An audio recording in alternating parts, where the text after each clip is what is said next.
আসসালামু আলাইকুম সুপ্রিয় দর্শক, আপনাদের সবাইকে রেবেকাস কুইজিনে আরও একবার ওয়েলকাম জানাচ্ছি।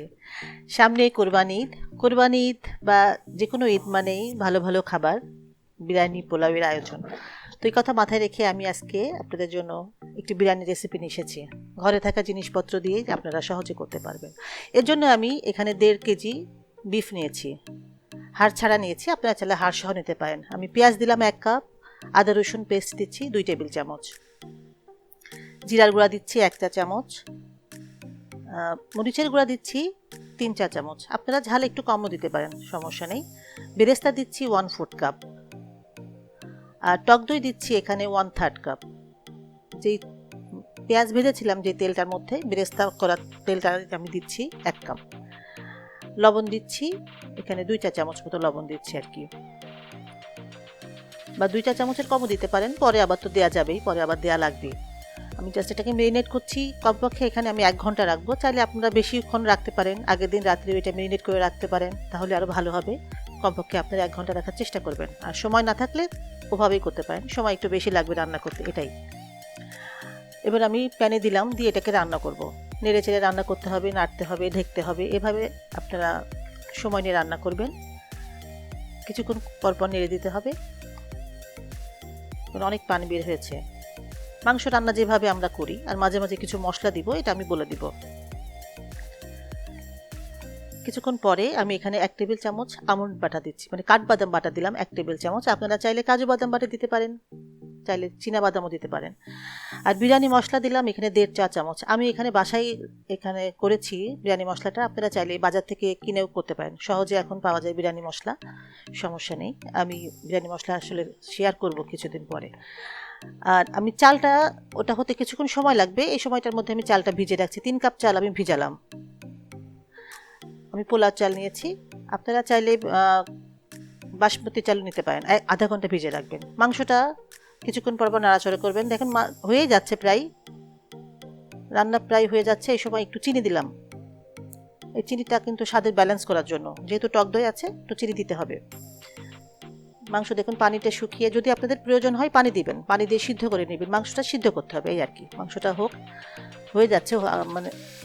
এবার আমি পোলাওয়ের জন্য এখানে একটা প্যানে আমি 1/4 কাপ তেল নিলাম, আর 1 টেবিল চামচ ঘি দিলাম। চালটা দিয়ে দিচ্ছি, তেল বেশি দেওয়া লাগবে না, কারণ মাংসতে অনেক তেল আছে। 1 চা চামচ আদা রসুন পেস্ট, আর লবণ দিলাম। লবণ দিয়ে এটাকে 2 থেকে 3 মিনিট ভাজতে হবে, খুব বেশিক্ষণ ভাজা লাগবে না। একটা তেজপাতা দিচ্ছি, চাইলে দারচিনি দিতে পারেন, না দিলেও সমস্যা নেই, কারণ আমি বিরিয়ানি মশলাটা দিব।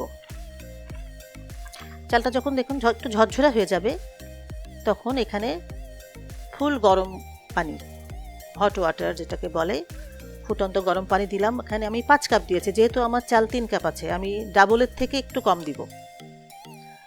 চিনি দিলাম 1 চা চামচ, আর 3 টেবিল চামচ গুঁড়া দুধ দিলাম। গুঁড়া দুধ না থাকলে আপনারা লিকুইড দুধ দিতে পারবেন, সেক্ষেত্রে পানিটা কমাই দিবেন, পানিটার বদলে লিকুইড দুধ দেবেন। পানিটা যখন ফুটতে শুরু করবে, দেখুন ভালো মতো ফুটতে শুরু করবে, সেই সময় কিন্তু চুলার আঁচটা কমাই দেবেন, একেবারে কমাই দিয়ে এটাকে ঢেকে রাখতে হবে 10 থেকে 12 মিনিট। ফুল সিদ্ধ হওয়া যাবে না, ফুল সিদ্ধ হতে একটু বাকি থাকবে। এই পর্যায়ে এটাকে একটু নেড়ে চেড়ে নিব। নেড়ে এখান থেকে আমি অর্ধেকটা চাল উঠিয়ে রাখবো, অর্ধেকটা চাল উঠিয়ে এটাকে লেয়ার করতে হবে, মাংসের সাথে লেয়ার করতে হবে। মাংস ততক্ষণে সিদ্ধ হয়ে গিয়েছে। মাংসটা কিন্তু সুন্দর মতো সিদ্ধ করে নেবেন আপনারা, প্রয়োজন হলে পানি দিবেন মাংসতে। আচ্ছা, আমি এখানে একটা লেয়ার করছি, আপনারা চাইলে 2-3টা, বেশি হলে আপনারা 2-3টা লেয়ারও করতে পারবেন। আমার এখানে পরিমাণ কম, এই জন্য 1 লেয়ার করছি। আপনারা খাসির মাংস দিয়েও কিন্তু এটা করতে পারবেন। আমি এখানে মাংস দিলাম, দিয়ে এর উপরে বেরেস্তা দিচ্ছি। তারপরে আমি গুঁড়া দুধ দিলাম 1 টেবিল চামচ। গুঁড়া দুধ না দিতে চাইলে মাওয়া থাকলে মাওয়া দিবেন। আর যে বিরিয়ানি মশলাটা করেছিলাম, বিরিয়ানি মশলা দিলাম, আপনারা কেনাটা দিতে পারবেন। এবার আমি চাল দিয়ে দিচ্ছি। আপনারা চাইলে বাদাম দিতে পারবেন, কাজু বাদাম, পেস্তা বাদাম বা কাঠবাদাম কুচি করে, সেটাও দিতে পারবেন, কিশমিশ। আমি কিছু দিইনি, আমি ঘরে থাকা যা বললাম অল্প উপকরণে, লকডাউনের মধ্যে আপনাদের হাতের কাছে যা আছে সেটা দিয়ে করতে পারবেন, এমনভাবে দেখাচ্ছি। আবার চাল দিলাম, আবার বেরেস্তা দিচ্ছি, এভাবে লেয়ারে বাই লেয়ারে করতে হবে। আবার একটু মশলা দিলাম, আবার আমি মাওয়া দিচ্ছি। মাওয়া গুঁড়া দুধ একই কাজ করে আসলে। এবার উপরে 2 থেকে 3 টেবিল চামচ মতো ঘি দিয়ে দিবেন। আমি 2 টেবিল চামচ দিচ্ছি। ঘি দিয়ে আমি এখানে কেওড়া জল দিলাম 1 চা চামচ। খুব বেশি দিবেন না, কেওড়া জল বেশি দিলে কিন্তু খুব স্ট্রং ফ্লেভার, বেশি তীক্ষ্ণ গন্ধ হয়ে যায়। আর জর্দার রং দিলাম এটা অপশনাল, এটা আপনাদের পছন্দ হলে দিবেন, না হলে না দিবেন। আমার ভালো লাগে এই জন্য আমি দিয়েছি। জর্দার রং একটু পানিতে মিশিয়ে এটা দিয়েছি।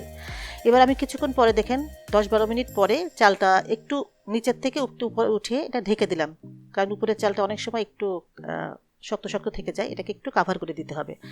দেখুন চাল কিন্তু হয়ে গেছে, রান্না কুক, কিন্তু এখনই খাবেন না, এটাকে 5 থেকে 6 মিনিট 5 থেকে 7 মিনিট একটু স্ট্যান্ডিং টাইম দিবেন, এটা ঢেকে রাখবেন। হয়ে গেছে আমার। দেখুন কতটা ঝরঝরে হয়েছে, আমি উঠিয়ে উঠে দেখছি। তোলার কিন্তু একটা সিস্টেম আছে, তুলবেন আর ঢালবেন, তুলবেন ঢালবেন, মিশাই ফেলবেন না, মিশাই ফেলে এটা খিচুড়ির কালার হয়ে যাবে। এটা দেখতে পাচ্ছেন আপনারা, কোথাও সাদা, কোথাও হলুদ, কোথাও বেরেস্তার কালার, দেখতে অনেক সুন্দর লাগছে। এই তো দেখতে পাচ্ছেন কেমন কতটা সুন্দর হয়েছে এবং কতটা ঝরঝরে হয়েছে। আশা করি আজকের রেসিপিটি আপনাদের ভালো লেগেছে। কেমন লাগলো আমাকে কমেন্টস করে জানাবেন। ভালো লাগলে এটা লাইক দিবেন। আপনাদের সুন্দর সুন্দর কমেন্ট আমার পড়তে অনেক ভালো লাগে। সাবস্ক্রাইব করে পাশে থাকা যে বেল বাটনটি আছে ওটা প্রেস করলে যখন যে ভিডিও দিব সাথে সাথে আপনারা পেয়ে যাবেন। এতক্ষণ আমার ভিডিওটি দেখার জন্য সবাইকে অনেক অনেক ধন্যবাদ। সবাইকে ঈদের অগ্রিম শুভেচ্ছা জানিয়ে আজকের মতো এখানে শেষ করছি। আল্লাহ হাফেজ।